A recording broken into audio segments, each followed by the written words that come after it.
12 shots. 12 seconds. And just like that, the whole shooting range went dead silent. A few minutes earlier, they were laughing at her, the kind of smug, easy laughter rich people use when they think they know exactly who they're dealing with. But after those 12 shots, nobody laughed. Not one breath moved in that room. And she just stood there, calm as a quiet morning, her pistol still smoking, like this was just another Tuesday. But to really understand what happened that day at Hawthorne Elite Range, you gotta start earlier, before the silence, before the shock, before anyone even knew her name. The woman at the center of it all was Claire Donovan. Inexpensive jeans, a plain jacket, hair pulled back in a way that said she didn't have time for anything fancy. She looked like someone who came in to ask about a lost wallet or maybe sign up for a free trial.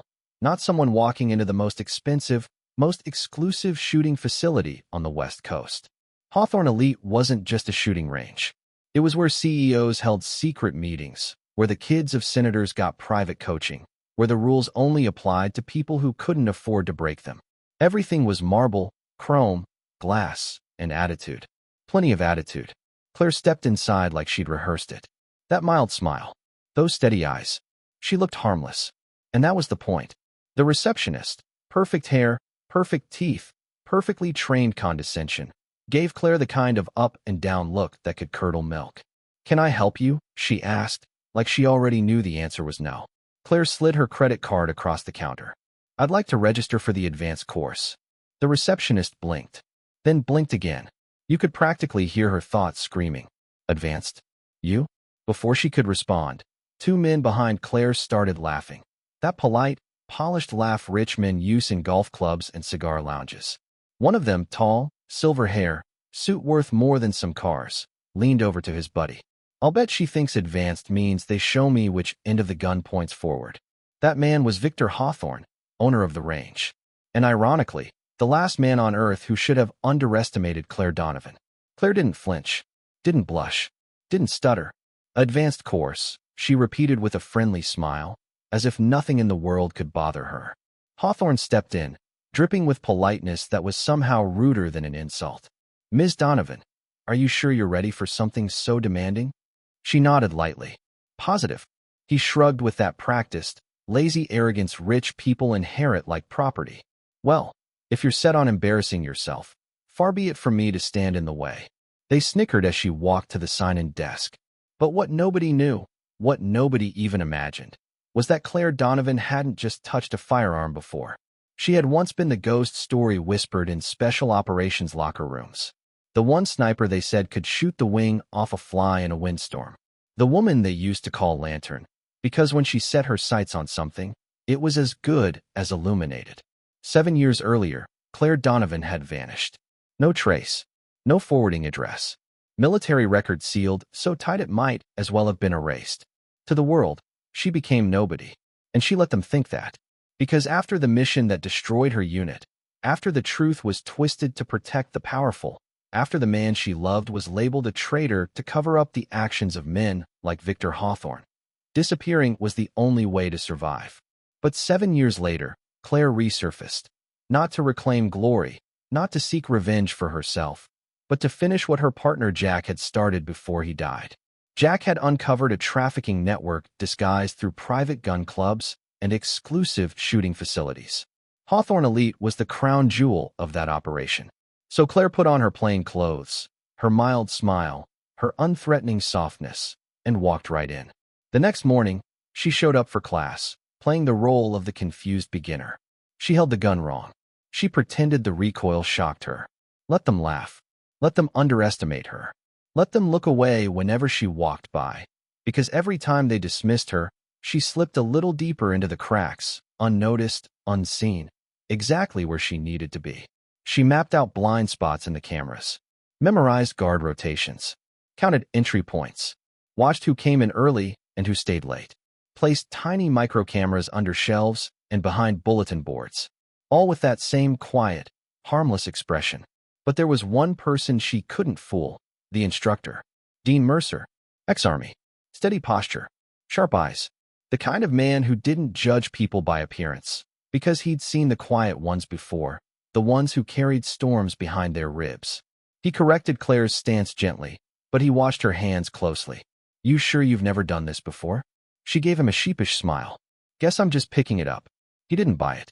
Not for a second. A few days later, Claire caught the attention of another outsider in the class, Noah Brooks. Young, broke, and trying too hard. A good kid with real talent, but hopelessly outmatched by the world he'd stepped into. Claire saw the insecurity in his posture because she used to wear that same look. She quietly helped him. Small adjustments. Quiet tips. The kind nobody else noticed, except Dean Mercer. He approached her one night after class. You're not here to learn how to shoot, he said. You're here for something else. Claire kept her voice even. I'm just here to improve. He leaned in, staring into her eyes. I served with a sniper once who had eyes like yours. Eyes that never flinched. Eyes that saw everything. Claire's heartbeat hitched, but she didn't blink. Before she could respond, Hawthorne himself strolled in with his daughter Lily, a polished socialite with an ego sharp enough to cut glass. She'd been mocking Claire from day one, but tonight, her expression was strangely tense. They were planning something. Claire felt it in her bones. 2 weeks passed. Claire continued playing the incompetent shooter while she gathered evidence, every night getting closer to exposing the entire operation. Then came announcement day.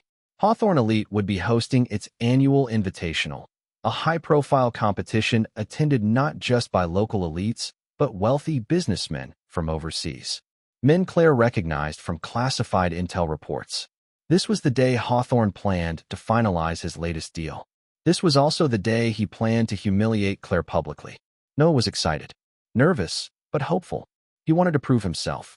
Claire wanted to protect him. Dean wanted answers. Lily watched Claire with a strange mix of curiosity and guilt. The morning of the competition, Claire walked into the prep room and instantly felt it. Someone had tampered with her weapon. Slight weight shift. Misaligned sights. A pull to the right almost impossible to compensate for. Lily approached her quietly. They switched your gun, she whispered. He wants you to choke in front of everyone. Claire studied the girl's trembling hands. Why tell me? Lily swallowed hard. Because I don't want to become him. Claire nodded slowly. Then don't. The finals began. Lily shot first, flawless, rehearsed, arrogant. The crowd cheered like it was a coronation. Noah shot next. A few shaky moments, but strong. His best performance yet. Then came Claire. The crowd smirked. Cameras zoomed in. Hawthorne leaned back, ready to enjoy his masterpiece of public humiliation. Claire picked up the sabotaged pistol. She adjusted her grip, breathed deep, and let the world narrow to a single point. Then she began to shoot. 1 shot. 2. 3. Each perfectly compensated. Each hitting dead center. Confusion rippled through the crowd. Then awe. Then fear. By the 7th shot, Hawthorne was standing. By the 10th, even Dean Mercer's breath had caught. By the 12th, Claire Donovan had carved something precise and unmistakable across the target wall. Claire D. L17. Her old unit. Her real identity. Her truth, written in bullet holes. The room erupted in gasps. Phones shot up. People whispered her name like it was a ghost story coming to life. Claire lowered the gun calmly. I'm pretty sure this weapon is defective, she said softly. But I did my best. Before Hawthorne could shut the moment down, Dean stepped beside her. Ladies and gentlemen, he said loudly.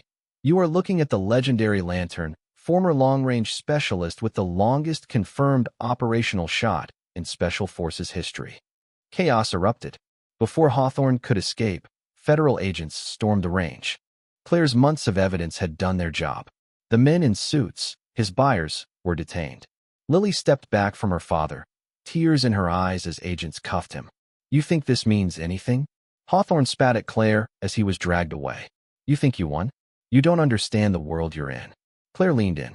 I understand it better than you ever realized. And that's why you're going down. When the last of the conspirators were taken out, Noah approached her, wide-eyed. Claire, who are you? She gave him a soft, tired smile. Someone who used to be lost. Someone trying to do the right thing this time. 6 months later, Hawthorne Elite was seized by the government. And Claire? She used her restitution money to buy the building at auction. She reopened it under a new name, North Star Range. Dean became head instructor. Noah started a youth program. Lily, surprisingly, joined the administrative team, determined to rebuild her life from scratch. And Claire Donovan, she finally stepped out of the shadows. Not as a weapon, not as a ghost, but as someone who knew how to guide others out of darkness. Yet even now, beneath the plexiglass where her bullet-etched name remains, people still whisper. Did she go too far? Did she hold back? Did justice really win? Or did she simply play by a different set of rules? That's the thing about stories like this. They're never as clean as we'd like them to be. So tell me, what do you think? Was Claire a hero? Or just someone doing what the system failed to do? Have you ever watched someone get underestimated, only to shock everyone when it mattered most? Drop your thoughts in the comments. And if you've got a story of your own, I'm listening.